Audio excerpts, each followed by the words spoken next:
1. You'll hear two friends planning an event. First, you have some time to look at questions 1 to 6.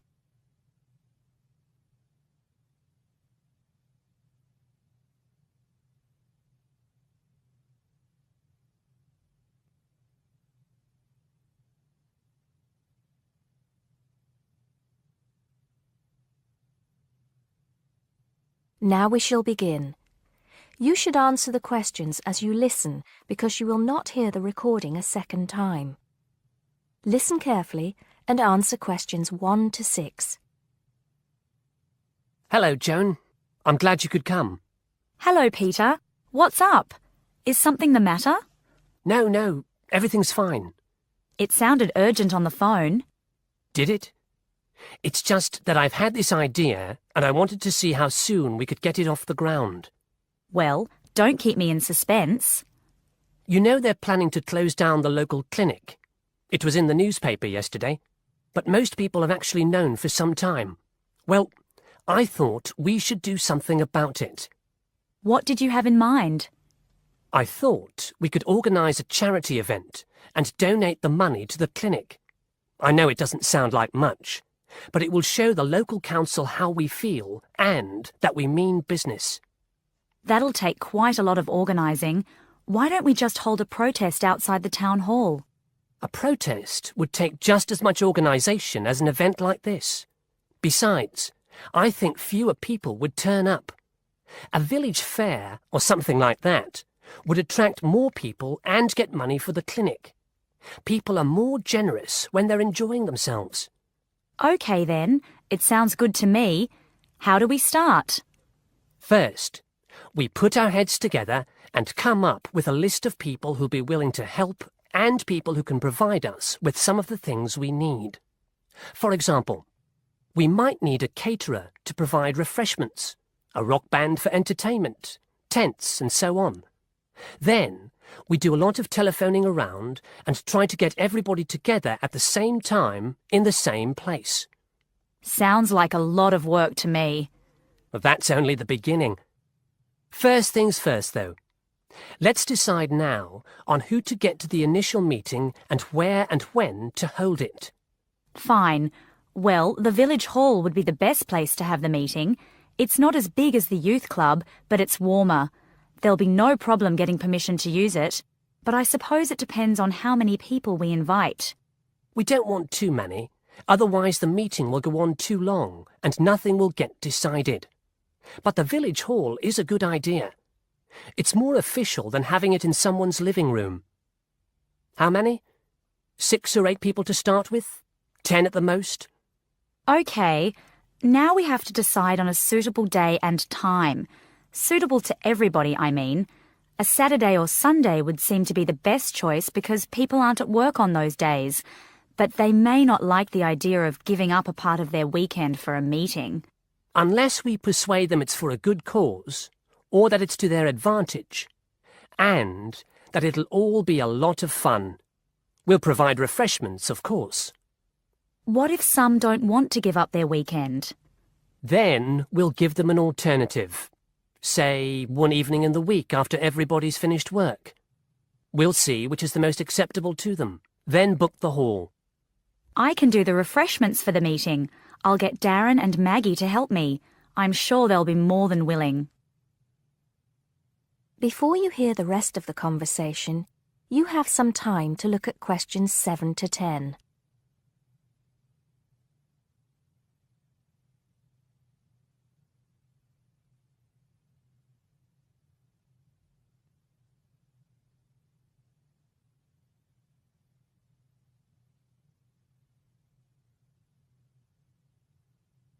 Now listen and answer questions 7 to 10. So, what's next on the agenda? A list of who we want at the meeting. Yes, of course. Obviously, we want someone from the clinic. I think Dr. Perkins would be best. He can tell us exactly what the financial situation is there. You know, how much money it takes to keep the place running, and how important it is for the community to have the clinic. The vicar too. He can rally lots of support. And Mr. Sims, our Member of Parliament. He is very busy, but I think I can persuade him to come, or get his wife to persuade him to come. I see her quite a lot socially. That's great. 2 other people I have in mind are Freddie Smith. The journalist? Yes. Well, he's the editor of the local paper now, and might be useful. He might let us advertise for free, and he'll know how to go about getting leaflets and posters printed. That's another thing. We'll need volunteers to put leaflets through people's doors and stick up posters all over the place. We can decide that at the meeting. What about the other person? What other person? You said you had 2 people in mind, Freddie Smith and... Oh, yes, Mr. Gates. Mr. Gates. Do I know him? You must do. He owns Greatfields Farm. We need a large area to hold the fete. Right. So how many have we got then? 7 or 8? There's Dr. Perkins, Mr. Sims, that journalist. Freddie Smith, you mean? Yes, him. And the vicar and Mr. Gates, the farmer. That's only 5. There's you and me. That's 7. That will do for now. Let's start making phone calls. That is the end of part 1. You now have half a minute to check your answers.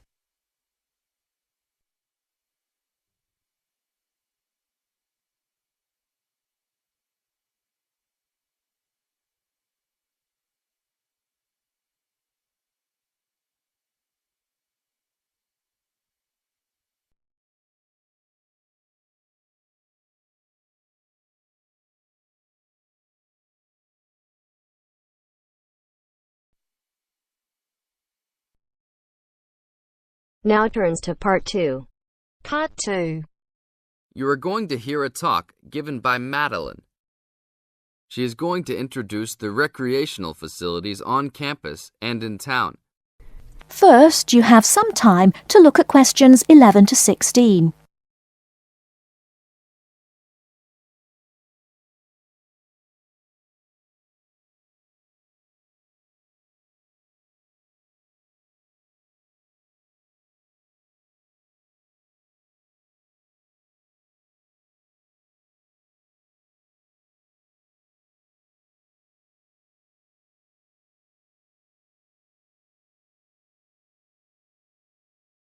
Now, listen carefully and answer questions 11 to 16. Well, good morning, everybody. My name's Madeline Stewart, and I'm here to tell you about the recreational facilities available on campus, and also to tell you something about what the town has to offer. You may already know that your Students' Union membership also includes membership of the Sports Union, which provides a range of sporting and recreational facilities on campus, much the same as those in most British universities. The Sports Union has football, tennis, and cricket teams in local competitions. And really, most sports are catered for in some way on campus, even if they're just social matches. In the building itself, there are fitness classes and a full gym, including weights. The Sports Union can also provide cheap tickets to some major sporting events. And to keep you up to date with everything available, there's a weekly newsletter distributed around the campus. You should check this to find out the names and phone numbers of the contact people for each sport or activity you're interested in. Yes, did you have a question? Yes, apart from what you've just said, does the Sports Union offer individual help in any of its activities, for example, in getting fit and healthy? Yes, we do. The Sports Union has a fitness assessment clinic every Friday, staffed by the resident sports trainer, who can provide advice on the best program for you and refer you to various charts. I'm sure you all realize that for any medical assessment or health problem, you should go to the University Medical Service. The sports trainer can also advise you on a suitable training program using the weights. And now on to Ashbury. Before you hear the rest of the talk, you have some time to look at questions 17 to 20.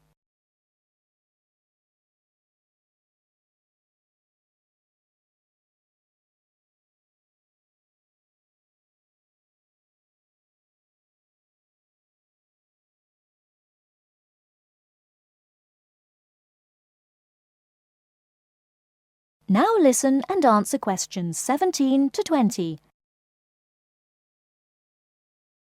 And now on to Ashbury. For a town of its size, Ashbury has some unusually good leisure and sporting facilities, most of which are near the center of town and easily reached by bus from this campus. There's a new, well, almost new, Olympic-sized swimming pool. That's not quite in the central town area, but it's only a 5-minute walk from the bus stop.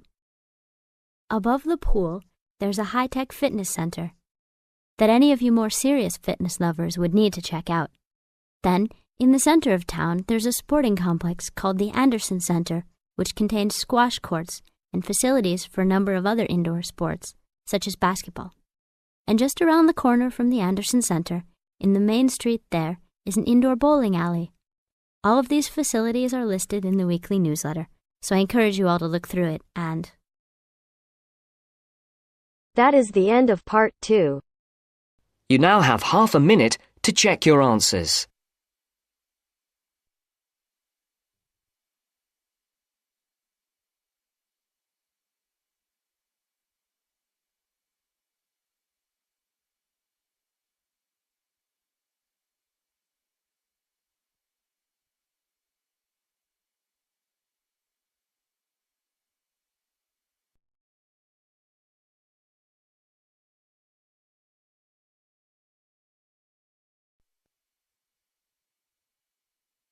Now turns to part 3.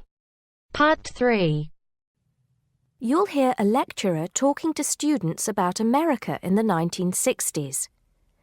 You have some time to look at questions 21 to 26.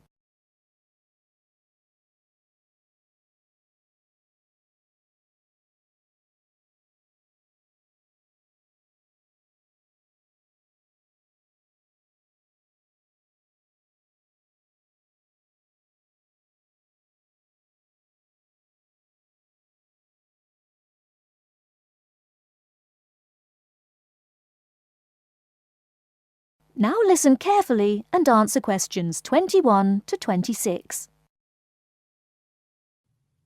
We begin our examination of America in the 1960s with the usual caution. There is no sense in trying to understand any decade without looking at what came before. Those of you who still have outstanding coursework on the 1950s would do well to complete it now, if for no other reason than it will help make sense of the next series of lectures. But we must press on, and I'd like to begin my talk about the 60s with a reference to one of those things that came before, the post-war baby boom. With the end of the Second World War in 1945, there began in the USA an era of perceived prosperity and security. In short, people started to feel that the world was a much better and safer place to bring up children.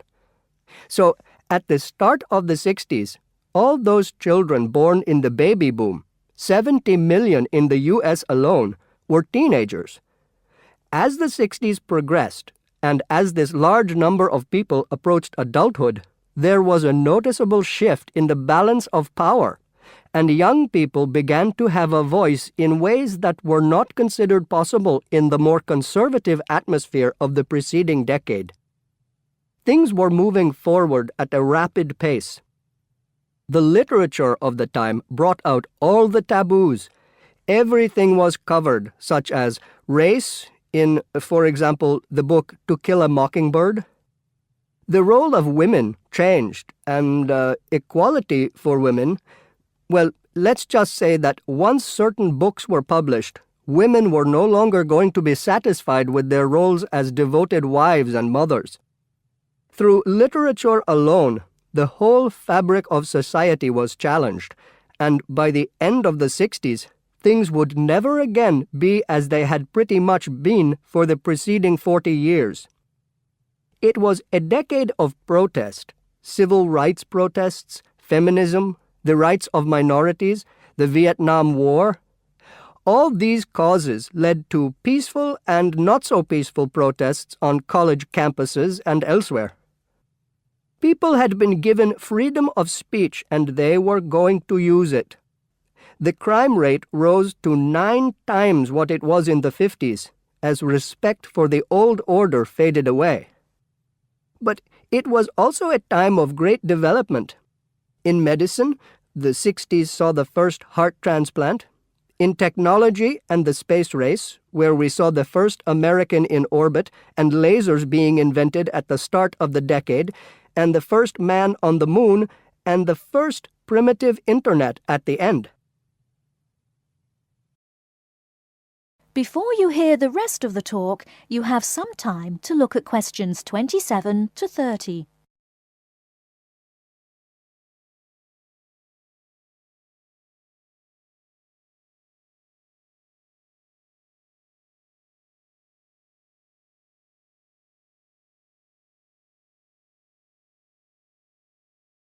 Now listen and answer questions 27 to 30. None of this, good or bad, might have happened if things in 1962 had gone slightly differently. On October 16th, President John F. Kennedy met with his closest advisors at the White House. They had obtained photographic evidence showing that Cuba was building or installing nuclear weapons. It was widely believed that Cuba was preparing to fire these weapons at cities in the USA. Kennedy was faced with 3 choices: to try to resolve the crisis diplomatically by negotiating with Cuba and the Soviet Union, to take action to block the delivery of more weapons into Cuba, or to attack Cuba, destroying their weapons. Believing that the first option would end in failure and that the third option would lead to war, it was the second option that Kennedy chose. In doing so, he succeeded in preventing the buildup of more missiles. The Soviet Union then withdrew the weapons from Cuba. Most historians agree that if Kennedy had acted differently, the episode would have led to a full-scale nuclear war between the United States and the Soviet Union. Millions would have died, and the world would have been changed beyond recognition. That is the end of part 3. You now have half a minute to check your answers.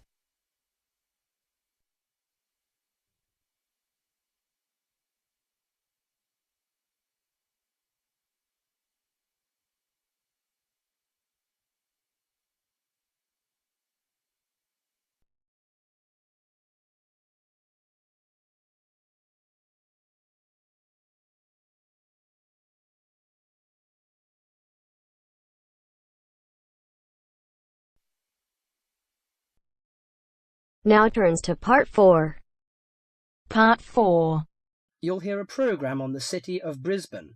First, you have some time to look at questions 31 to 40.